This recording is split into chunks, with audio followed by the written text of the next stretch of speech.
Buenas tardes a todos y bienvenidos a un programa más de Una Pica en Flandes, un programa en el que vamos a tratar sobre la actualidad de los temas europeos. Recordamos que este programa se graba en la sede del Parlamento Europeo, en esta ocasión en Estrasburgo. Tenemos una semana con muchos temas para votar. Contamos con nosotros con Jorge Busadé, jefe de la delegación de Vox del Parlamento Europeo. Muchas gracias, Jorge. Gracias a ti, Jaime. Y con Germán Terç, presidente del ECR Eurolat y diputado también de Vox. Muchas gracias. Hola, ¿qué tal? Germán. Buenas tardes. Jorge, contamos como uno de los principales temas la Agenda 2030. En esta ocasión, no con uno de los grandes temas que nos gustan, sino con un tema que nos trae un día oficial que quiere instituir la Comisión Europea sobre las víctimas del cambio climático. Contamos ya en la Unión Europea con un Día Internacional del Medio Ambiente, con un Día Internacional de la Madre Tierra, una nueva iniciativa. ¿Para qué sirve? ¿Cuáles son tus reflexiones? Bueno, sirve para que hayamos tenido un debate ridículo aquí en el Parlamento Europeo el lunes pasado. Sirve para que el día, creo que es el día 15 de julio, el que se propone como Día de las Víctimas de la Crisis Climática, pues se puedan gastar miles de euros o miles de millones de euros, y vamos a sumar los Estados miembros en campañas de propaganda, de publicidad, para que las televisiones, los bancos, los centros de atención primaria, los colegios, las universidades, todos hagan una exposición de todos sus odios y de todos sus miedos. Pero en realidad lo que sabemos nosotros son dos cosas. Una, que de lo que teníamos que haber debatido esta semana es de la agresión, del asesinato, del intento de asesinato por ese refugiado sirio, falso refugiado sirio, en una plaza en Francia contra niños. Y de eso se prohibió el debate porque la mayoría de los votos del Consenso Progre votaron en contra. Igual que votaron en contra cuando Vox propuso ese debate sobre el asesinato de aquel sacristán en Algeciras, a manos también de otro supuesto loco, lobo solitario, que es lo que se nos dice.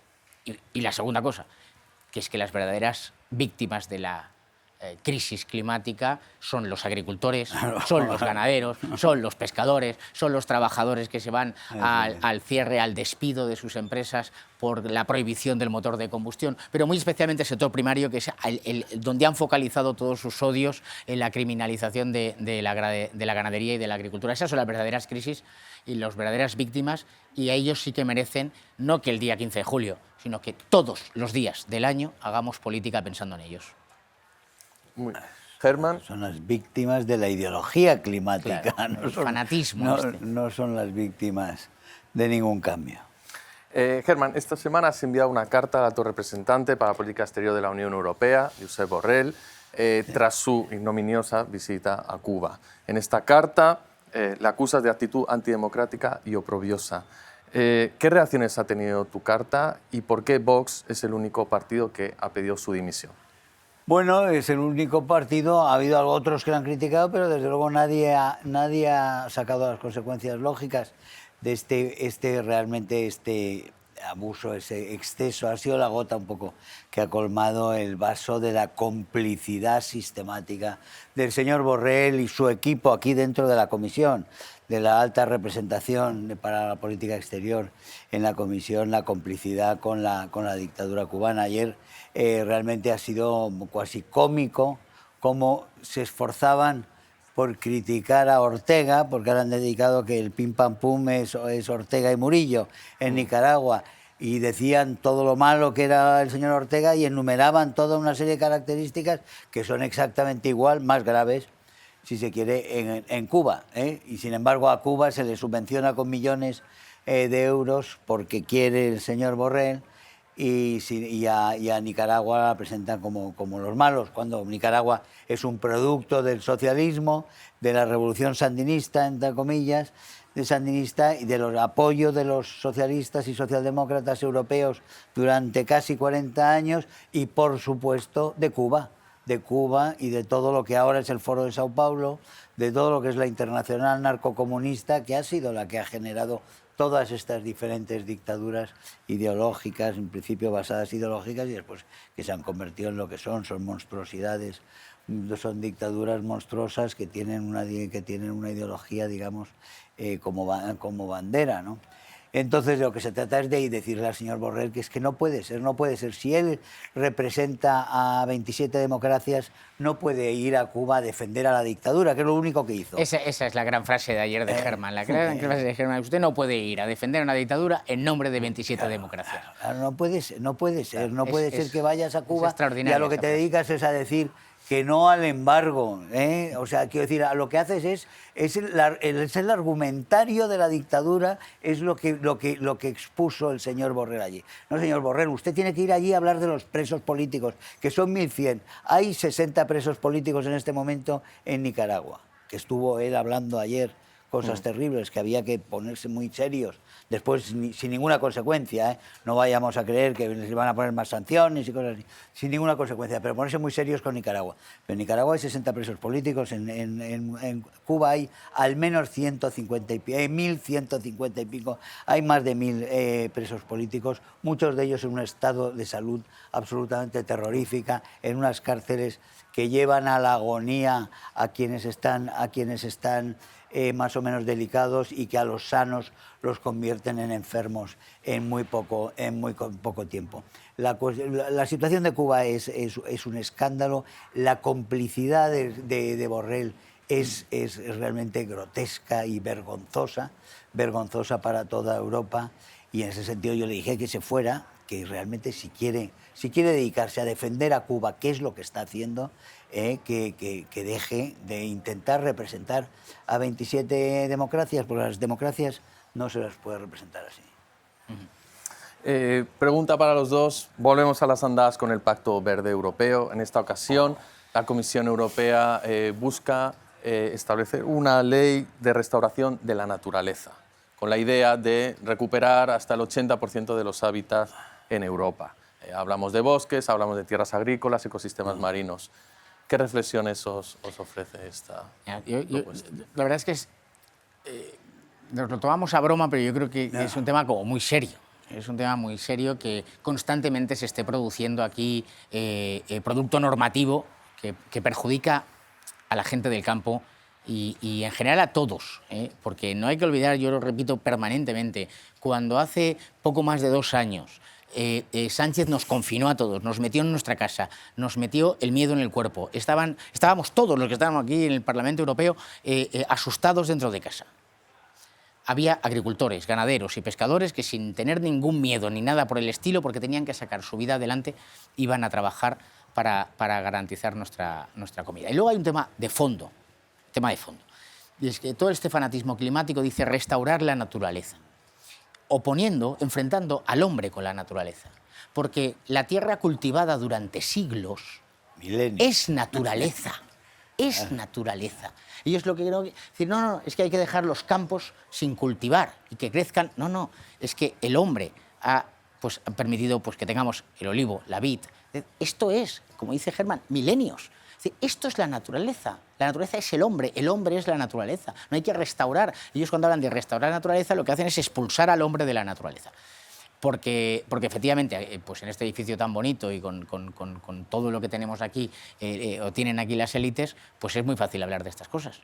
Pero basta bajar a cualquier territorio de España y ver el trabajo, precisamente cómo son los agricultores, los ganaderos, los cazadores, los que están todos los días restaurando la naturaleza, todos los días cuidando sus acequias, todos los días cuidando sus terrenos, todos los días recogiendo y poniendo los límites y las lindes de sus fincas, garantizando el cauce de los ríos, etc. Es decir, no tiene que venir ningún burócrata a decirles nada. Entonces ellos lo que hacen es enfrentar al hombre con la naturaleza porque tienen un miedo tremendo a vivir, que esto es lo que tienen, no tienen alegría de vivir y son unos tiesos y de verdad son estos fanáticos, unos tipos insoportables. Muy perverso en esto. En realidad es una propuesta de regresión. Por eso está prohibido prácticamente el concepto del crecimiento. El crecimiento se ha convertido en tabú, porque el crecimiento es supuestamente una agresión a la naturaleza, cuando es todo lo contrario. Naturaleza, en su estado natural, está el Amazonas y poco más. Sí. En Europa no hay naturaleza en su estado natural. Europa es el producto de miles de años en que toda su naturaleza ha tenido una transformación y una adecuación a lo que son los usos del hombre, desde las carreteras, a los embalses, a los campos, a los bosques. Cuando se ha empezado con esa ideología, se ha empezado a dejar abandonados los bosques, es cuando los bosques se llenan de combustible, como se llenan, y cuando salen estos incendios salvajes, porque no se cuidan los bosques. ¿Por qué no se cuidan los bosques? En parte porque la gente ha abandonado el campo, porque no se puede vivir del campo como se podía vivir antes, y porque no se ha ayudado en todos estos años a que así fuera. Pero entre otras cosas también porque se deja el campo que vuelva, que retorne a su estado natural. Pero claro, es mucho más grave. O sea, el retorno al estado natural es dejar que se vaya descomponiendo lo que es el campo y la naturaleza cultivada a lo largo de miles de años, y que tengamos, por ejemplo, esa perversión absoluta que es lo de la destrucción de las presas. La destrucción de las presas es uno de los elementos del retorno a los estados naturales. El retorno a los cauces naturales de los ríos supondría en España que ya, si seguimos esa lógica, no es que vayan a destruir la presa de Valdecaballeros, la pequeña que hay arriba en Valdecaballeros, no, es que van a destruir todo lo que es el Plan Badajoz. O sea, se destruye el García Sola, se destruye el Cíjar arriba y se destruye Orellana. Y así estamos hablando de las presas en los Pirineos y de las presas, de todas las presas que se han hecho en España y que han hecho de España España. Claro. Que han hecho España. ¿Qué es la diferencia entre naturaleza y civilización? Le ha puesto muy bien. El Amazonas es una naturaleza salvaje y Europa es una naturaleza ordenada y civilizada por el Pero hombre. también en América, gran parte de América. ¿Qué son los campos en América? Sino los campos también cultivados, salvo, como digo, salvo la selva. Sí.